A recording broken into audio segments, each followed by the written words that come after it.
Hi, thanks so much for tuning in. You're watching BQ Prime, and my name is Alex Matthew. We're headed into an earnings conversation. We're in conversation with the management of Garden Reach Shipbuilders and Engineers. Commodore PR Hari, the Chairman and Managing Director, is joining in. Commodore Hari, thank you so much for taking the time. And now I see that the revenues are up as much as 10.7%, PAT is up as much as 17.2% for the quarter gone by. But I'll leave it to you to give us the operational highlights for the key projects that you are involved in. By my understanding, there were 6 key projects that you were working on. So what's the status update? Thank you, Alex. At the outset, yes, the financial performance has been good. Now, I will take the full year. FY23, as far as the company is concerned, has been the best in terms of financial performance, with our total income going up by over 45% from 1,918 crores to 2,763 crores. And the bottom line has gone up by 20%. The PAT going up from 188 crores to 228 crores. So this in a nutshell gives us the confidence to move ahead considering our order book and our execution strategy. As far as the projects that we are executing currently are concerned, our total order book is it stands as on 31st March 23 at 25,111 crores, comprising, as you rightly said, of 6 projects, 4 for the Indian Navy, comprising of 19 warships, 3 P-17 Alpha advanced frigates, 4 survey vessel large, 8 anti-submarine shallow water crafts, and 1 project that we concluded a contract with Navy on the second last day of the last financial year for around 3,500 crores. That's for 4 ships of the NGOPV. That is the next generation ocean-going patrol vessel. In addition to this, we are executing 2 more projects, one for the government of Bangladesh and one for the government of West Bengal. Now, coming to the naval projects. The P-17 Alpha project, the first ship is right now at around 50% of construction, with the second ship very closely following around 45%, and the third fast catching up. The launch of the third and the last vessel of the project is planned during the current financial year. These projects we plan to, these ships of the P-17 Alpha, we plan to deliver between 2025 and 26. That is calendar year 2025 and calendar year 2026. It will spill over to the first quarter of FY27. And as regards the survey vessel large project is concerned, the first ship of the 4-ship project is currently undergoing trials. And we intend delivering this ship 3 months down the line. We are also, as per our project execution strategy, 1 more ship of this project is planned to be delivered during the current financial year, and the last 2 in the next financial year. The anti-submarine shallow water craft project, the first ship we plan to deliver this year, followed by 2 ships every year, and this will go on till 2026. NGOPV project would stretch thereafter, which means the current order book would see us through till FY 28-29. Also, happy to inform you that in addition to these orders, we have just signed a contract with the Indian Navy yesterday for it's approximately 250 crores worth project for 10 naval standard guns. So GRSE's USP has been product diversity, and we are just taking this to one notch up with gun manufacturing. Understood. In addition, we also concluded a contract, rather an MOU with Border Roads Organization for 30 modular steel bridges. For information, we at the current market conditions, we own around 65 to 70% of the Indian market for portable steel bridges. So this contract will give us further headway in this direction. So this in a nutshell is our order book and our project execution strategy. Yes. In fact, I wanted you to lay that out for context so that we could delve a little deeper into some of these aspects. Your order book at the end of last quarter stood at, or rather the December quarter stood at 22,242 crores. So therefore, there are new orders that you've added. Could you give us some details on that? Yes. Last, as you rightly said, it was around 22,200 crores at the end of the last quarter. After that, in addition to what we have executed during this period of 3 months, we got a fresh order of approximately 3,500 crores for 4 next generation ocean going petrol vessels, 4 of these vessels. So that add on to our order book, and the net order value as on 31st is at 24,000 crores. Oh, so this is the one in which you were an L2 bidder that you were expecting by the end of the quarter that came in. I also want to confirm this order with the Cooperative Republic of Guyana that was completed. I believe at the end of last quarter it was on the way to Guyana. Yes, 2 projects we completed during the last financial year. Yeah. One was a fast petrol vessel project for the Indian Coast Guard, completed ahead of schedule. And of course, the project that you just mentioned, the passenger cum cargo vessel for the government of Guyana, this vessel was delivered again ahead of schedule at Guyana. This is a very prestigious moment for our nation, as this is perhaps the first vessel of this kind. And for information, this is the largest vessel that Guyana has got, that India has delivered for them. And this, as from the GRSE perspective, it also opens up a market for us in the commercial shipbuilding sector. Okay. Specifically with regard to the timelines that you have described, the P-17 Alpha frigates, and you've told us the level of completion of the 3 frigates that you're building for the Indian Navy. But then from what you said at the end of last quarter, there seems to be a shift in the timelines, because I believe you had said FY25 was when you expect to finish it, and now you're saying that is getting pushed by a couple of years. Why is that? Absolutely no. Last time, I will just repeat. The first vessel was planned to be delivered in August 25. Okay. And the second vessel 6 months down the line, and the third vessel 6 months further down the line. Understood. So in a nutshell, in a span, that means from August 25 to August 26, all the 3 ships are planned to be delivered. Understood. This is a 7-ship project, as you are aware. 4 of them being executed by the Mazagon Docks and 3 of them by GRSE. So our first ship, we are targeting August 25. We stand by the date as of today. Okay, and it's your objective to have an ongoing order book of 25,000 crores, and all of this will culminate, as you say, in 2027 or maybe around that time. But there are several orders that are coming up as well, and among them, one that I had written down was the OPV project, which you've already won. The other one that is coming up is the next generation corvette. Could you give us a sense of the orders that could come up? You've said that 100 platforms could be expected over the next 3 to 5 years, with a conservative estimate of 82,000 crore rupees that could come up. How much can you claim from that? Okay. God bless you, because we would like this 25,000 crore steady orders. As we execute, fresh orders should come in. That is our aim also. And as far as the orders which are on the anvil, there is a 14 FPV project for the Coast Guard, Indian Coast Guard, for which the RFP is already out. And we expect whoever wins the order to get the contract concluded by the end of this financial year. Coast Guard has also got an RFP out for 6 ocean-going petrol vessels. Again, by end of this financial year, the order could get completed. That value could be approximately 3,500 to 4,000 crores. Now coming to the big ticket item, the next generation corvettes, which we are eagerly looking forward for the RFP. As I reiterate, considering our expertise and experience as the only Indian shipyard to have delivered 9 corvettes which are in active service with the Indian Navy, we have the capability.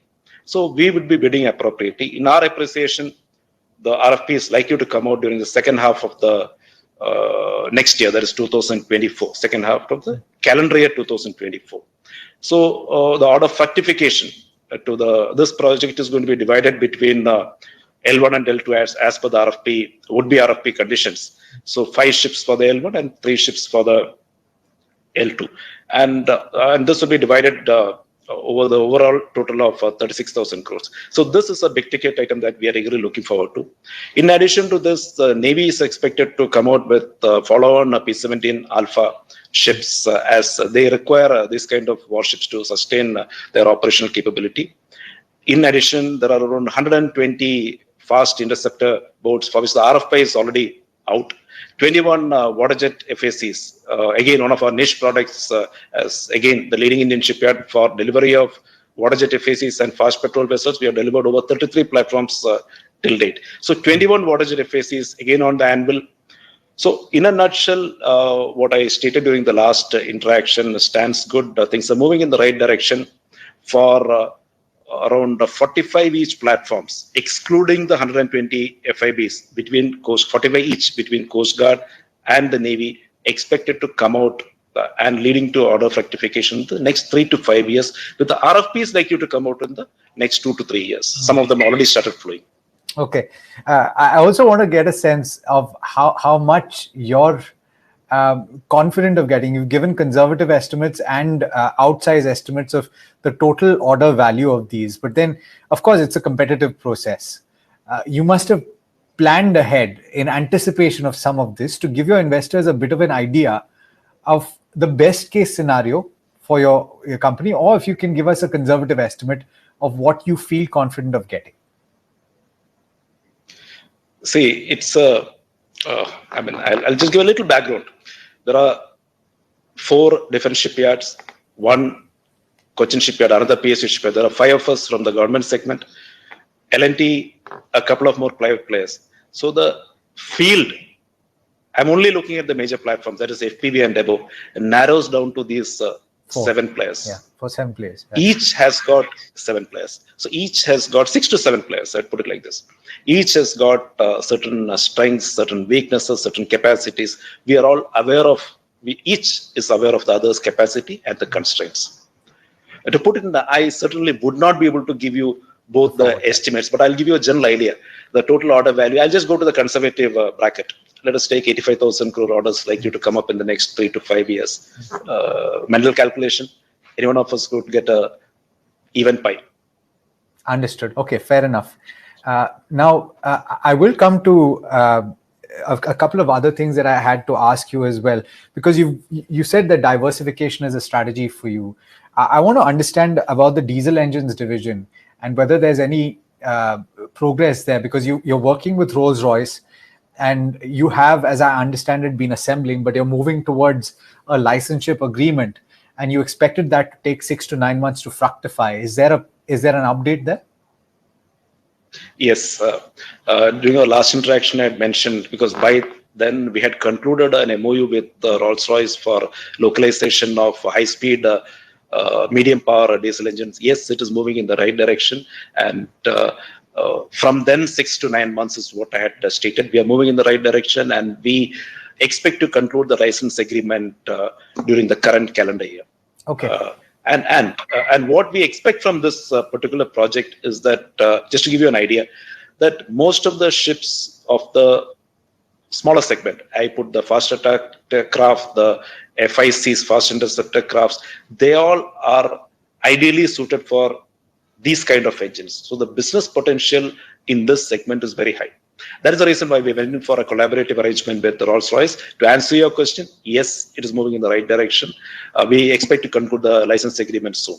Okay. Now, again, on the point of diversification, I had mentioned about the bridges, the guns. And the guns. The bridges, yeah. Yes, the bridges. Bridges, we have come out with a new product. Of course, not this year. We had come out in the last year, which post successful trials. Now, this is the product for, it's a double-line modular bridge for which we have signed an MOU with the Border Roads Organization. Last year, that is, I think February 22 or March 22, we had signed for 30 bridges. And on 7th of May, this year we have signed for another 30 bridges. So this gives us a good visibility with respect to the BD bridges segment. And we are also looking for new products in this segment to give us a little more mileage with respect to the market share. Now, coming to the guns, that is a very interesting project for us. So we are just coining a press release saying I wanted to put the title as warships to weapons. So warships definitely we build. Guns is something which we are venturing into. This is in line with the government of India's thrust for Make in India. Right. And perhaps we are the first Indian shipbuilder to move in this direction of getting into the gun area. Now, of course, it's a collaborative effort which we expect to succeed in the next 1 to 1.5 years. Fantastic. You know, I like to think that this platform is educative as well as informative. And I think a lot of our viewers would be keen to understand how your company and how the space in fact works. People that are not too familiar, Commodore, with the defense space and defense manufacturing. So could you very briefly explain to those viewers how revenue recognition of these projects, these are long gestation projects that take time to build, highly involved, highly technical, but how does revenue recognition take place over the life cycle of the project? Very interesting question, and thank you for this opportunity, because many a time our investors or the viewers are not fully given the opportunity to understand the shipbuilding cycle. In a conventional shipbuilding cycle, there are 4 phases. One is I'm talking from contract to completion. First is the preparatory phase, where the design activities progress. There is a preparatory phase when the design of the ship is finalized. That is when the commercial activities commence, as in placement of orders for equipment, the yard material, and so on. And the next phase is the production stage. So this phase is where when a ship is a structure which comprises of steel or the material that with which it is made of. Let us take steel. So the steel plate cutting is the first of the production activities. Then these plates get converted to panels, and the panels get assembled as units. The units gets assembled into blocks. These blocks are manufactured in multiple areas within the shipyard or our partners' premises. Then these blocks are consolidated in the berth where the ship is going to be constructed, where it takes its final hull form. That is called the building berth or a dry dock, where the block consolidation happens and the ship takes its form. Once the ship takes its complete form and certain pre-launch equipment are lowered onto the ship is launched onto the water, where we call ships a sheet, where the ships are launched onto water to test the integrity and stability performance of the ship. After that, the equipment which were lowered and the equipment which are yet to come are lowered and thereafter integrated, buttoned up into a full-fledged ship.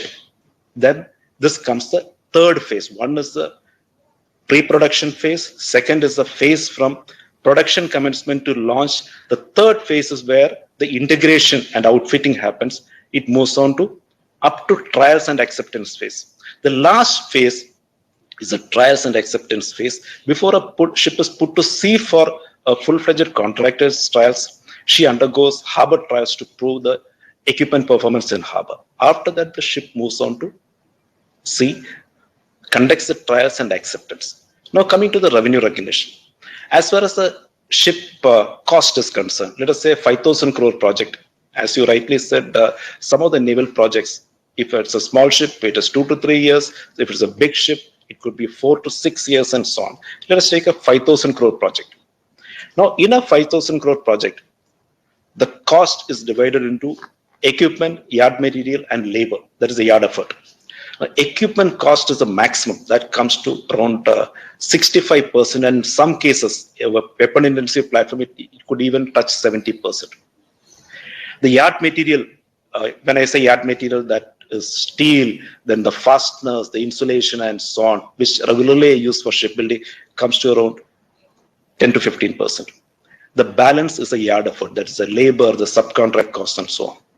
Now, the initial phase, now coming back to the revenue recognition, your specific question on revenue recognition. The initial preparatory phase, where the design activities are progressed, the equipment ordering is progress, that time the revenue recognition is very, very minimal. It is only the manpower booking happens and so on, and the design cost and so on.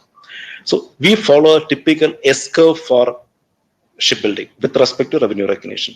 So the first phase, when the preparatory phase, there is hardly any revenue recognition. Then the next phase is where the plate cutting, the block fabrication, and so on.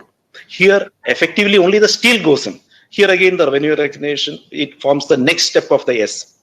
Then comes the phase where the maximum revenue recognition happens. That is between 40 to 65% of physical progress of a ship, where the equipment get pumped onto the ship.